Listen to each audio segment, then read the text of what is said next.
In making these videos for our Christ Life series, I do a lot of research on the internet. I like to find the stuff that's kind of weird and unknown and nobody, it's not in your daily life or even on your radar. But things that have a spiritual application to it. And I came across something that I want to introduce you to. It's the life of the powder monkey. Powder monkey is not a monkey. It's a person. If you've ever watched Pirates of the Caribbean or Russell Crowe's Master and Commander, if you watch these ships, how the ships come together and they broadside one another and begin firing their cannons and muskets, and then you'll see the pirates or somebody grab ropes and they'll swing across to the other side, and you'll see down the sides of the ships these cannons that are blasting through and pieces of the ships going everywhere, and they're bringing back the cannons and they're reloading real fast, and they go through these drills. How fast can you get the cannons set and firing and continuing in this manner? And what the powder monkey was a young teenage boy who would go down into the storeroom where they kept all their black powder.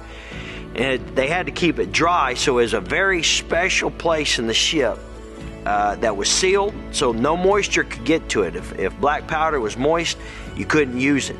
It had to make sure it was away from any debris, make sure it was away from any open flame. And what the powder monkey did was, there was a kid that went down there with buckets, and they would grab buckets of powder and they would take them to all the duty stations, all the different places where the cannons were, because they would have to feed powder into the cannon to fire the ball. Take it to all the places where the guns were set up for the muskets, and make sure all those that were shooting had fresh powder at their disposal. And so when you see the movies and you've got a lot of live action and a lot of cannons and guns firing at one time, you got powder monkeys that are moving constantly. It was very fast paced, and they had to stay on top of it. They had to move quickly, be limber, watch out for bullets and cannonballs from the other side. And if you were successful, it was because there was a good powder monkey around, making sure that the powder got where it was needed, and nothing happened to it. There's a lot of jobs that we don't like. We think are not very glamorous, not very enjoyable.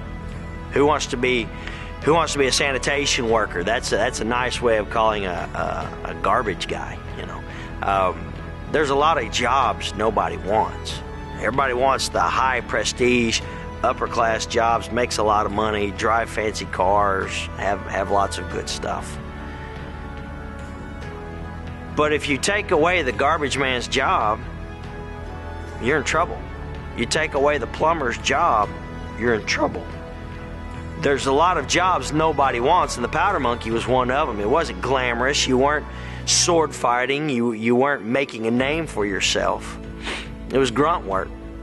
Nobody wanted to do it. There's a lot of jobs, even in the Christ life, that nobody wants, but is necessary. There's a lot of people who feel like, if I'm not behind a pulpit, like the one back behind me, if I'm not preaching from the pulpit, if I don't have a title, if I don't have a degree, if I don't have something, then my life and whatever ministry I could do for God, because you do need to have a ministry of some sort. We feel like we're insignificant. We feel like we're less than. The Bible tells us in 1 Corinthians chapter 12, it says, starting in verse 20, "But now indeed there are many members, yet one body. And the eye cannot say to the hand, I have no need of you, nor again the head to the feet, I have no need of you. No, much rather those members of the body which seem to be weaker are necessary. And those members of the body which we think to be less honorable, on those we bestow great honor. And our unpresentable parts have greater modesty. But our presentable parts have no need.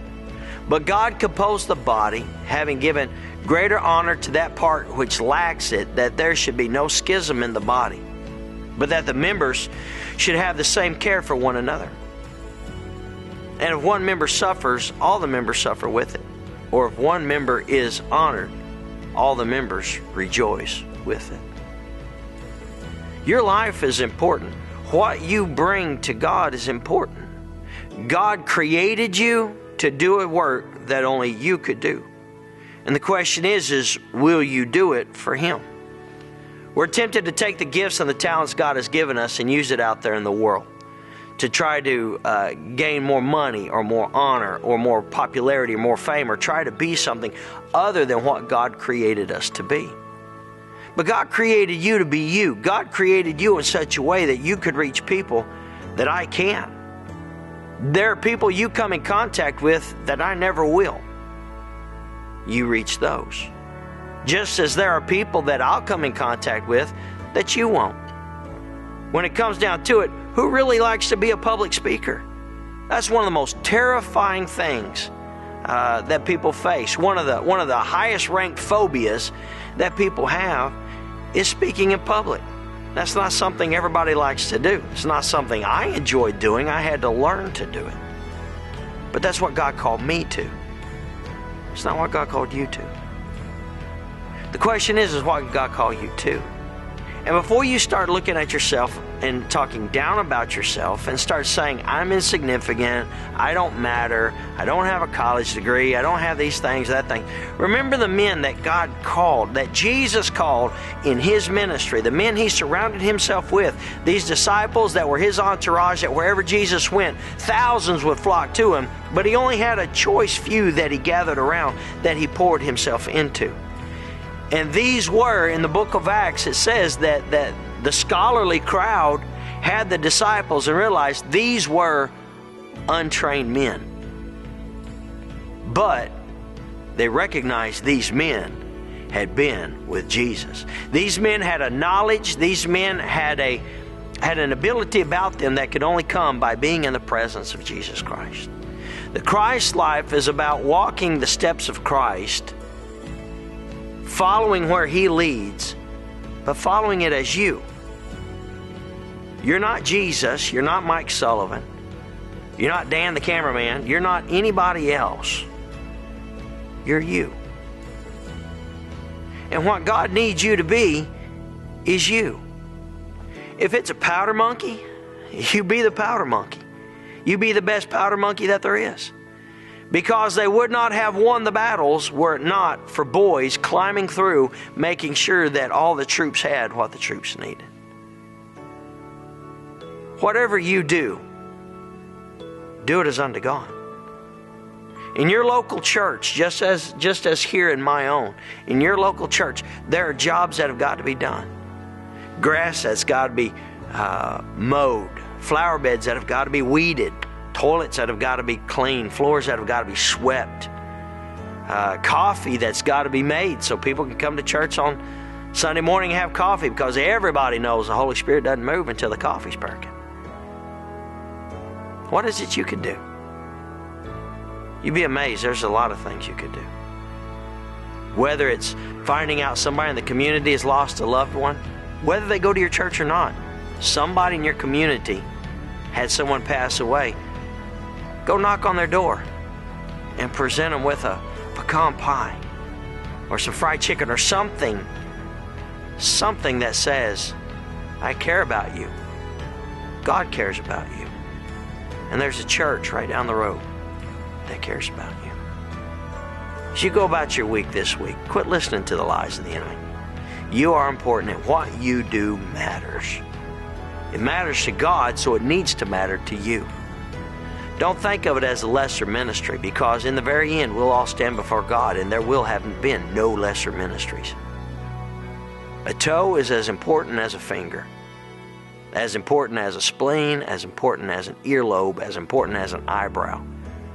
Every part has its purpose, and so do you. God bless you. I love you. I pray that you have a great week. Find your place in God's great army.